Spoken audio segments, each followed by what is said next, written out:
just assume I'm failing all the time. I'll let you know when I'm not failing. Yeah, exactly. I will. You know who else will let you know when they're not failing, I suppose? The Chicago Cubs of 2019. Hey, everybody. Welcome to Away Games, a Chicago Cubs podcast that we are doing. We are not missing a day yet. You just Mark Maroned your way into this Away Games episode. I know. We usually don't do it like that. No, I liked it. Usually we prepare the intro slightly more, but I don't think today I feel we stood to gain no benefit by preparing any more, as opposed to jumping right into it. I'm Kevin, and that's Adam, the other voice. yes, it is. Mm-hmm. I believe we ended the last Chicago Cubs Away Games podcast by making predictions for what was going to happen up until now. You took the optimistic prediction. Yeah, I think I predicted that they would be 5-4 or something like that when they got home. Yeah, and then I took the pessimistic projection, which was still optimistic by one, basically. So that is too bad. But the Cubs at least did win one of the three against the Brewers, which is a big friggin' difference. It is, yeah, because to all of a sudden lose another 3 games in the standings versus just losing one is a huge deal. Yeah, always a 2-game swing with each one of those little games. And thank you to I don't know if you saw, this was in the late game that the Brewers played last night, Brewers against the Angels. Did you? Tommy La Stella, the powerhouse. Tommy La Stella. I think he homered the previous night against the Brewers as well. He had 3 homers in 2 games. Unbelievable. That is more than he has done in seasons. I am still playing for the Cubs. Yeah, I know. He did. You could argue he did more damage to the Brewers, or at least equivalent damage to the Brewers, that the Cubs did over their series. But the Angels ended up winning 11-8, so that moved the Brewers, backed them up a half game towards the Cubs as the Cubs head off. Yeah, first of all, let me just say that I'm disturbed that it's April 10th and I'm already actively checking if the Brewers won or lost. Yeah, that sucks. That's not how it should be. And it's I think it's a sign of how weird things have been that when the Cubs lost 4-2 on Sunday, there was a weird sense of relief of at least they didn't lose in a catastrophic way. It was just a normal game that you lose 4-2. It was the first game.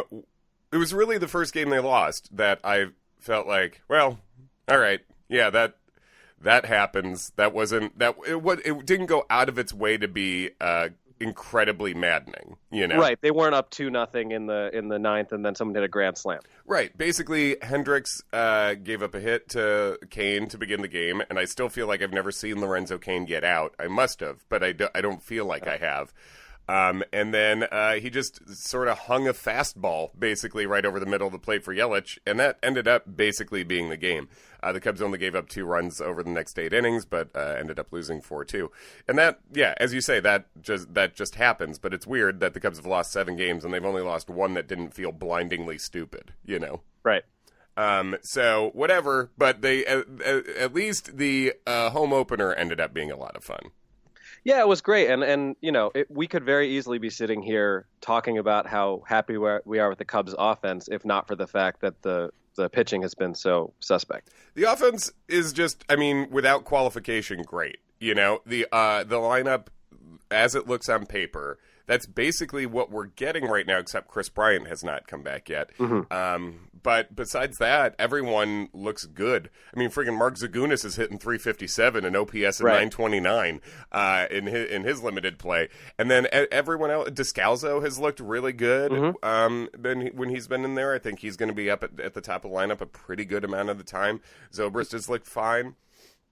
And Descalso's actually looked better at second base than I thought he would. I guess I hadn't seen that much of him defensively, but he looks pretty sharp there. Yeah, he seems pretty smooth, and that's which I guess is sort of what you'd hope. As I think when he was signed, some people were talking about him as potential emergency shortstop depth. But that's, I think that's in the past for him. But yeah, I think he looks pretty good at second, and looks like to have a really good approach at the plate, and sort of the thing we heard about Descalso, where he rebuilt his swing into being, very, very patient approach, and just extreme fly ball guy, and he seems to be exactly what you'd hope offensively. And yeah, the Cubs lead the major leagues in batting average, and I believe still in on base percentage. And they have scored 10 games. They've scored 10 runs in half the games to this point, which you gotta hope is a 500 record usually.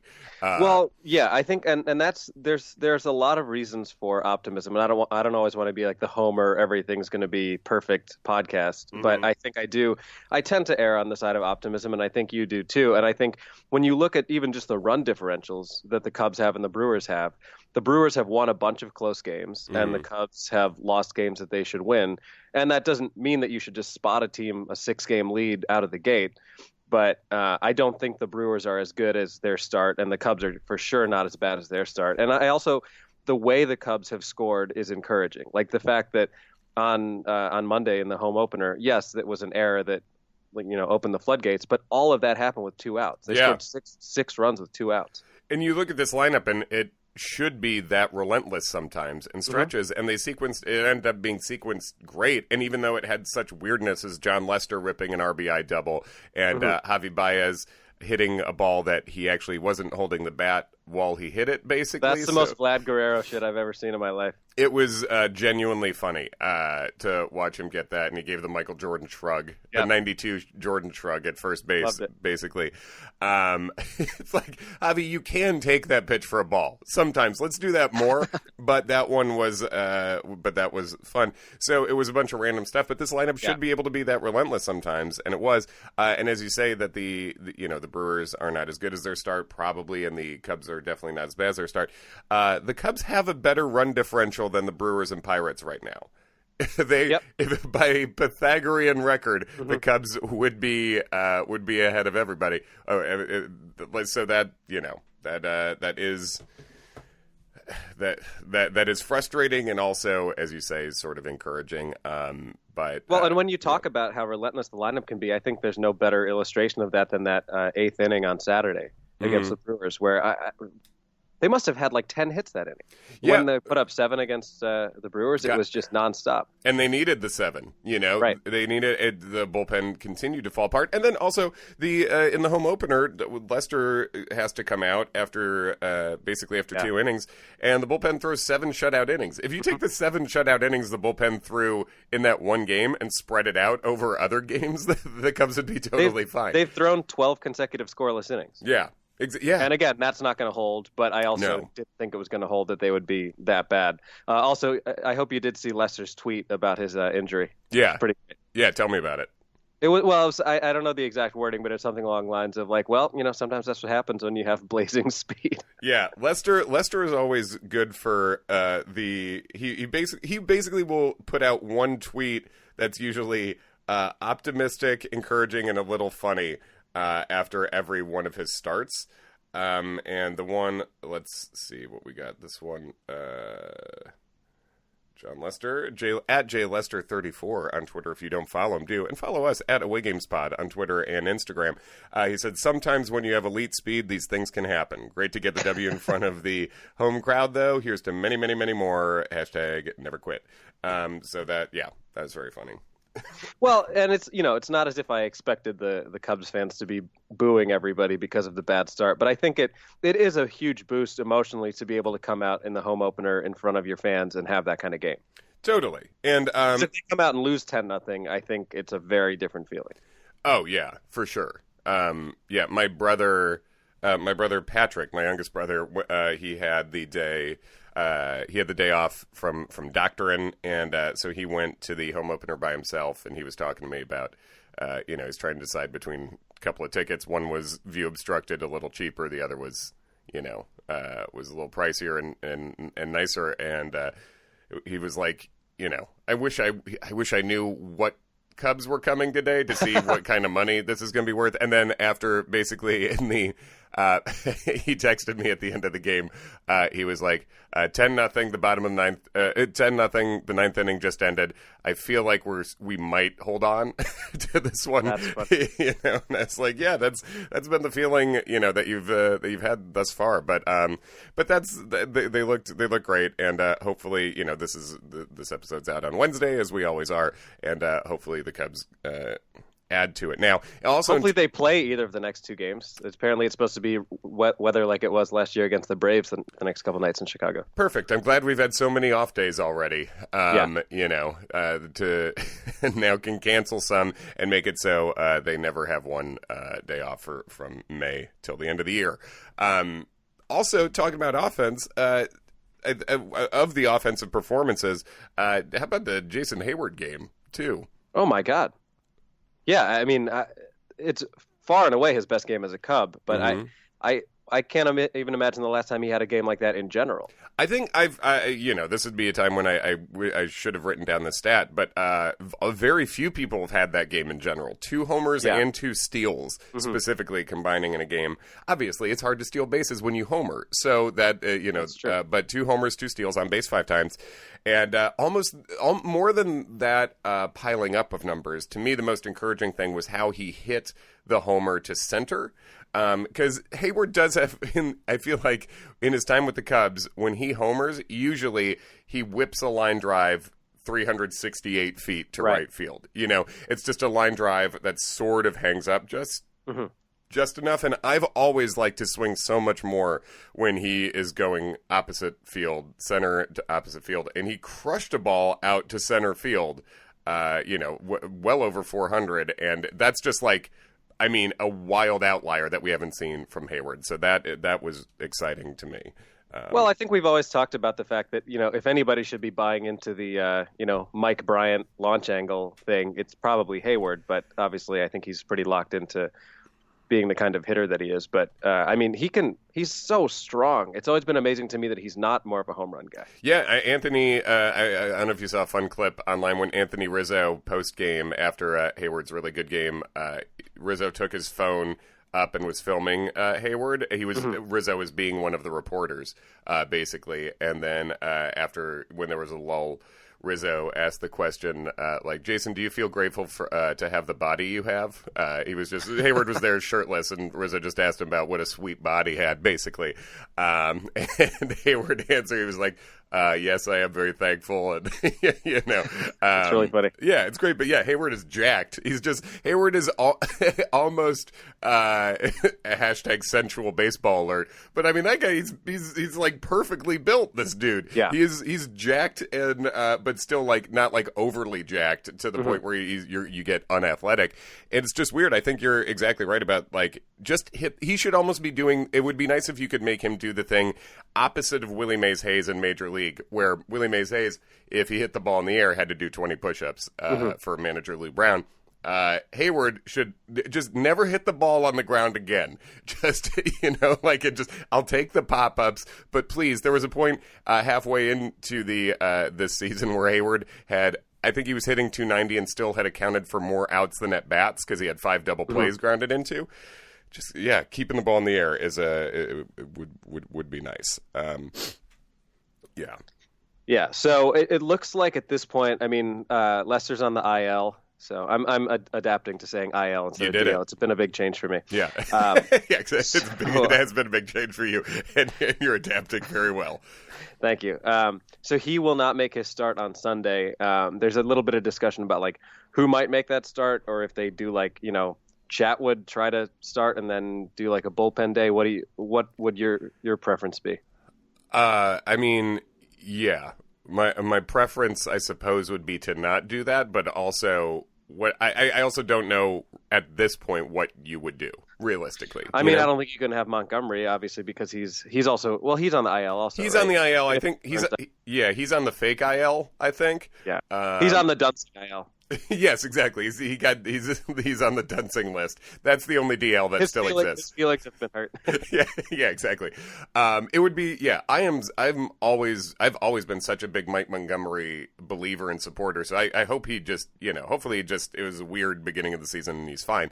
So it's not going to be him. And Chatwood has looked better. I mean, he has also done Chatwood innings. Mm-hmm. He's also basically gone like strikeout, walk, pop out, and then and gotten out of it, even when he's been good. But I think with how your roster is constructed right now, I think basically you kind of have to just throw Chatwood out there and see if he can give you 3 good innings, you know, and then try to figure it out from there. One thing with the bullpen, they made those two moves really quickly into this season, where basically Montgomery goes on the fake IL and stuff, and then you end up, and Carl Edwards went down. I guess that also happened this week, which is too bad. But one thing I liked, Carl Edwards posted a photo of him pitching in Iowa on Instagram, which seems minor to bring up, but I really like that because it felt like he's not ashamed about it.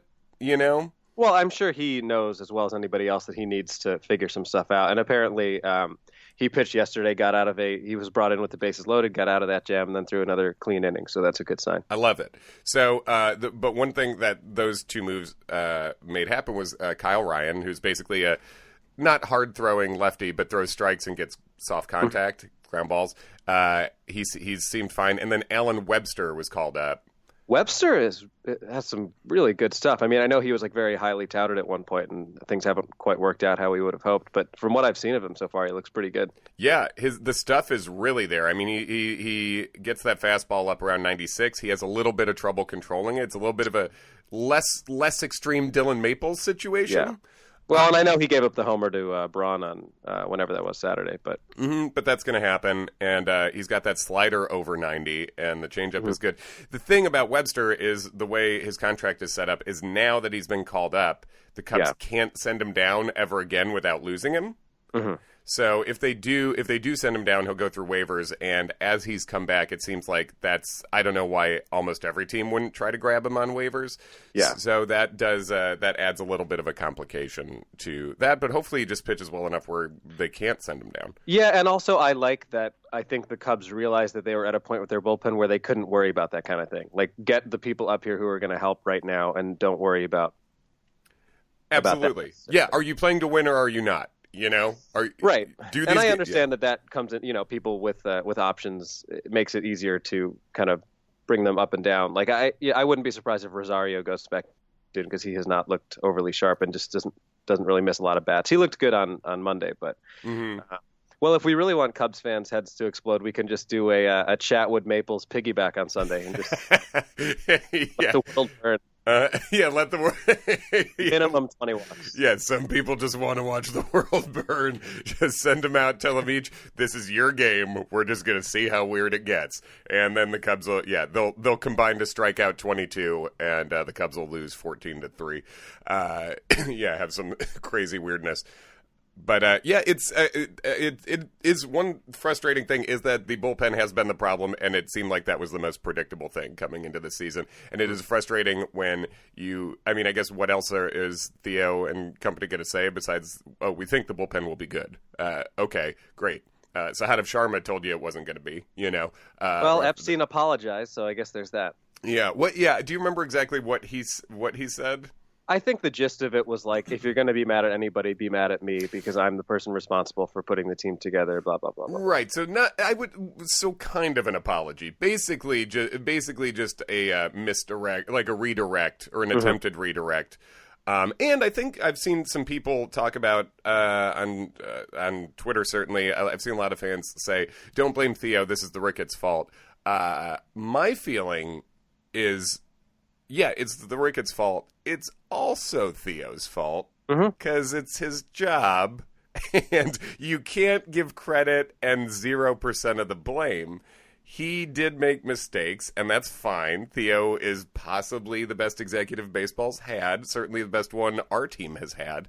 Yeah. But it is weird. It's like, it's okay to say Theo did some stuff wrong, Well, of course, and it's just like it is with the Ricketts. It's okay to give them credit and also, blame them for certain things. Yeah. In the same way that, Epstein deserves all the credit in the world for changing the culture and for signing Lester and for signing Zobrist, but he also deserves a bit of ire for giving Heyward the money he did, and to this point, giving Darvish the money he did, and Chatwood the money he did. So, I mean, I think it's fair to just be like measured about it, which I know is not usually the impulse for most people on baseball Twitter, but sure. Yeah, but also just talking about baseball Twitter stuff, watching the Cubs home opener, if you're on Twitter, and by the way, don't be, but if you are, follow us at awaygamespod, and you end up feeling that the world is more negative than it is, Yes. And that, I think that goes for all things, but certainly, if just from Twitter, you would think you'd show up at the Cubs home opener and people would just be throwing shit on the field like it they'd did. have pitchforks. Yeah, pitchforks would just be disco demolition shit like immediately. But no, people were pretty happy to see the Cubs play. It's like the crowd was pretty psyched from the get-go, and they should be. So that was nice. Well, and, talking about the bullpen also, I think the bullpen's been so bad that it's taken a little of the criticism away from what the starters would be getting. Because save for a few starts, mostly from Lester, no one in the rotation has really looked as good as we would hope they would. Like Hendricks fell victim to just terrible defense in that start against the Braves, but he wasn't overly sharp against the Brewers. Right. Hamels has not gone as deep into games as you'd necessarily like. Obviously, Darvish has not looked very good. So yeah. I think if we can get another turn through the rotation, especially like this next Darvish start, even if he were like, how happy would you be to see Darvish go 6 innings and give up 3 runs right now? Yeah, you'd be super happy. And that is, you would take that immediately right now. And that sucks because that's not the guy you wanted signing that. No. But, that would be a move in the right direction for sure.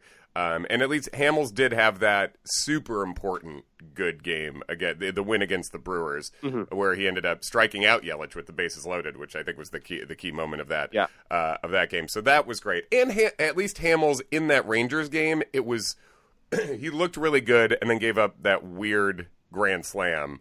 Right. And but besides that, so but you're right. The rotation has not quite been what you hope. Everyone's just been, besides Lester, everyone's just been either a little off in the case of Hendricks and Hamels. Quintana was basically like he had that when he came in relief of Darvish, he was great, and then he just got absolutely got his ass knocked around against the Brewers, so that wasn't good. And then, Hendricks has just been a little off. So hopefully another turnaround and everyone's more where they usually would be.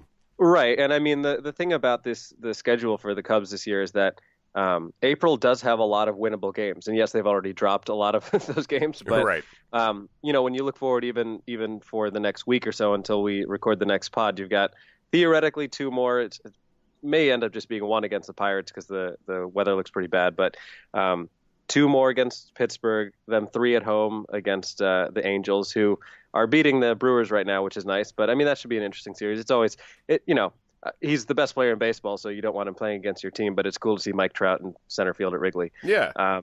And then you play at Miami. So, these are not games that you are expecting to lose, certainly. No, this is the softest stretch the Cubs are going to have in a while, and then even after that, then it's a day off in 3 against Arizona, who's not good. So this is the time to climb out of this dumb hole and to get just back above 500. To 500 first. I mean, they got to go on a 4-game winning streak to make that happen.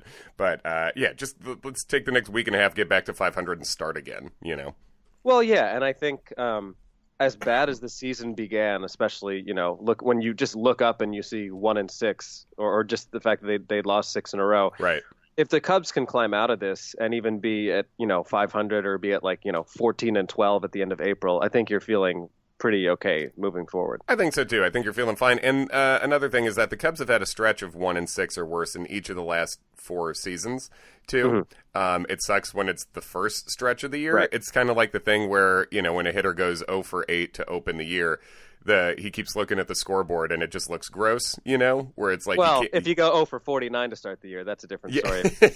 Davis can talk to you. Yeah, god dang it, that guy, at least he's a super duper millionaire, but that otherwise that is a real bummer. It sucks.